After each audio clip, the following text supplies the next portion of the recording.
Hello everybody, I hope you're doing really well. Today I'm going to be showing you some really simple and easy to do page preparations for your journal in your traveller's notebook or in any journal that you want to do them in. I'm going to show you some examples of my journal pages first.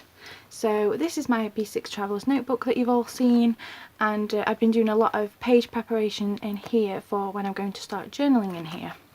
So the insert that I've been using, if you've seen some of my previous videos you'll know, is a Midori MD Light that I have cut down to B6 because it was originally an A5 insert.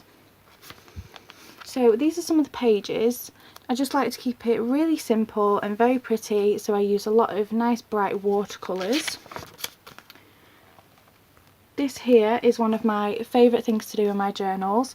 I just pick my favourite watercolours and then swatch on the pages and basically either do a kind of circle or a bit of a splodge. These are more squares, as you can see. I think they look so pretty, so bright and colourful on your page, and they're perfect for just writing over whenever you're ready to write on your pages. And I know some people get stuck sometimes on how to decorate their pages, and they want to make their pages look really pretty and bright and just very nice and cheerful. So I thought I would show you just a couple of options I like to use regularly. So I like to do this quite a lot in my pages. There's another page of it here that I've done recently. Hope you can see that. And then on the other side I've done these flowers, which you've seen me do before. And another one that is really easy and very simple to do is this one. So all I've done here is watercolour around the edges and do some squiggles, but I'm going to show you a little tutorial on how I do it, and I hope it just makes it a bit easier for you guys if you want to experiment with your journal. So I really hope you enjoy it. Remember to hit the subscribe button and remember to give this video a like. Thanks guys! So the watercolours that I'm going to be using today are these White Nights watercolours, which I use all the time and I absolutely love them. If you guys would like a review on these, let me know. I am thinking about doing a review and a swatch of all of them for you. So yeah, please let me know if you want a video like that with these. So first I'm going to be showing you one of my favourite ones to do, which is this one here, and it's really simple and very easy, and in my opinion it looks so pretty, especially when you do all your writing in the middle here and you've got two flowers on either side. All you need to do is pick the colour that you want to use out of your watercolour set for the flowers. In this case I've decided to go for a more pinky colour, so I'm going to use, let's see, I think I'm going to use this one here, which I believe is Carmine. I think that's how you say it, Carmine. So it's a beautiful real pink colour.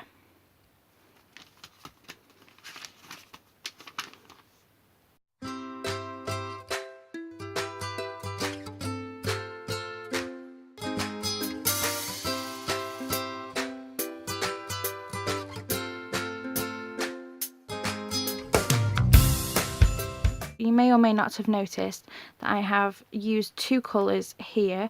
I've used the Carmine that I said I'd start with, I hope I'm saying that right, here, and I've also added a little bit of this one here, and I think just adding two colours that are a little bit similar just adds a bit more depth to the watercolours. It just, I think in my opinion, sometimes looks a little bit nicer depending on what kind of look you're going for.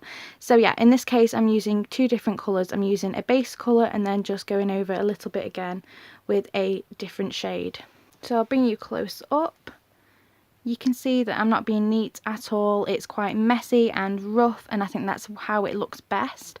And you can kind of see how I've used two different shades there as well. So now I'm going to start the second one, which is going to be a little bit smaller, and it's going to be in this corner here.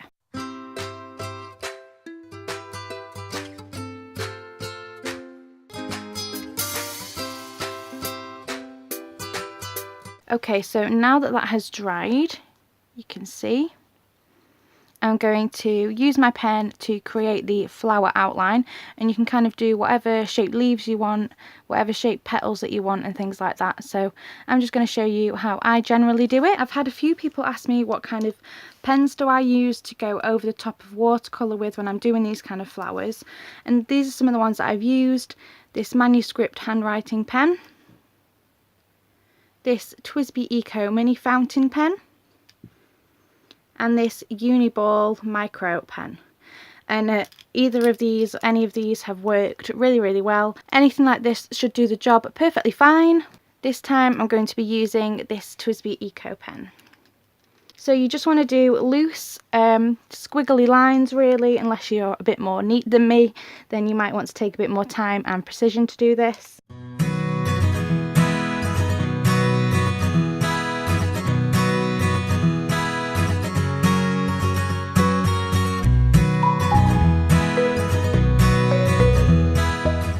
So here you can see what I've done so far. These are the petals here, and I have overlapped some of the petals. That's something that I usually do as well. I really like the loose kind of scruffy look. I just think it looks really nice with black ink. And then you can decorate the leaves how you want, if you want to do some nice patterns or if you want to leave them blank.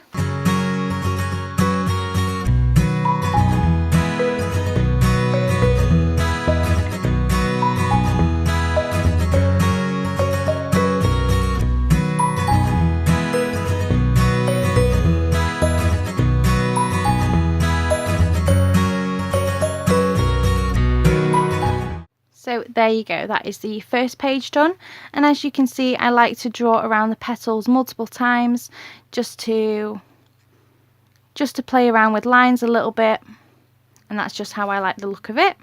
You can draw whatever kind of flowers you want on, and you can make it look as squiggly or as neat as you want to, but this is just how I like to do it.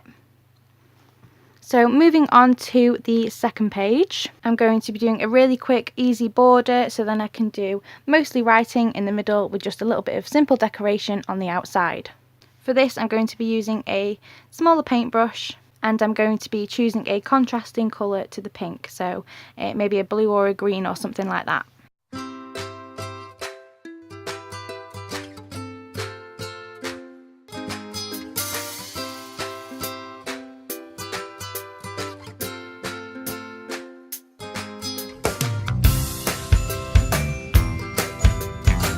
Again, this is me not being neat, I'm just doing a rough line all the way around the edges.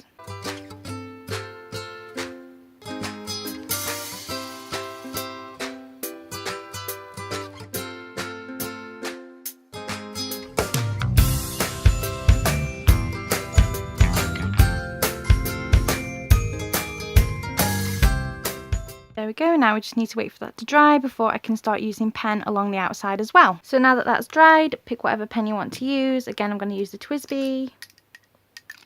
So around the outside of the frame you can either do something like this, which I've been doing a lot, these black and white stripes, or I've also been doing, if I can find the page, just squiggles of lines. In this case, just to make sure that the video isn't a million minutes long, I'm going to just do some squiggly lines, just like before, just to keep it nice and simple.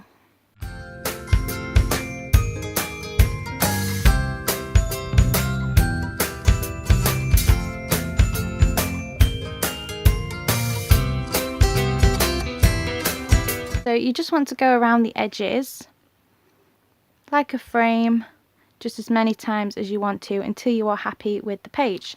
So that is the second one done. Really easy to do. Now moving on to the third one, which is my favourite, which is this one. On the last one of these that I did dark to light. So on this one I'm going to be doing light to dark. So I'll be starting off with my yellows.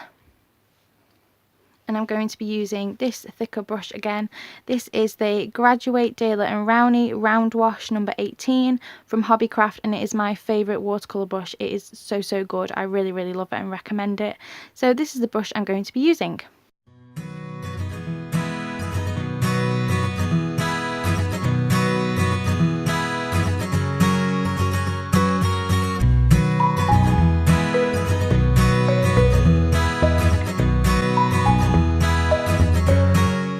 this is how it's looking so far. It's already looking really, really pretty and very colourful.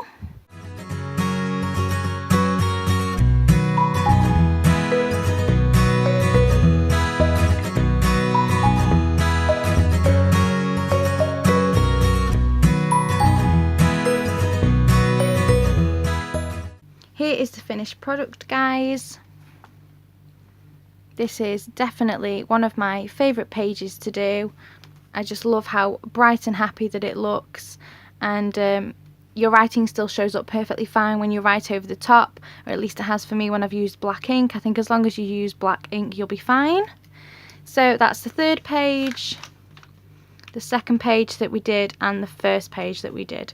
I really hope you've enjoyed watching this video, and I hope it's inspired you to make your pages nice and bright and colourful, and that you've felt inspired to get your journals out and create your own pages and to fill your pages with all of your thoughts. I've really enjoyed creating this video for you guys, so I really hope that you have enjoyed it. So I hope that video was fun for you guys. It definitely was for me, and it gave me an excuse to do more watercolours in my journal. I hope you have a go and let me know in the comments below if you do, or if you found this interesting or to be helpful for you. Any kind of feedback is always really, really helpful.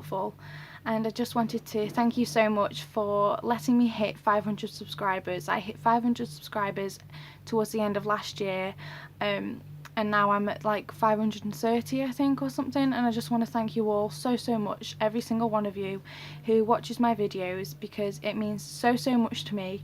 As someone who has always had no confidence in myself, who has never thought I'd be able to do anything like this, to be able to do this and to have so many people watching my videos, it means just so much to me, and I thank you all, every single one of you, very much. And if you've heard about the recent YouTube changes, unfortunately that does affect my channel, and the changes are really disappointing to small YouTube creators like myself, but it just means it's more of a motivator for me. I've just got to turn it into a positive and look at it as more of a motivation thing than anything else. To me it just means that every view, every like, every comment is so appreciated. It really is. So if you think my channel would be interesting to any of your friends or anyone you know, or on any Facebook pages, then do share, maybe recommend some of my videos if you'd like to. That would really mean a lot. So just again, another thank you to all of you, and thanks so much for watching. Bye!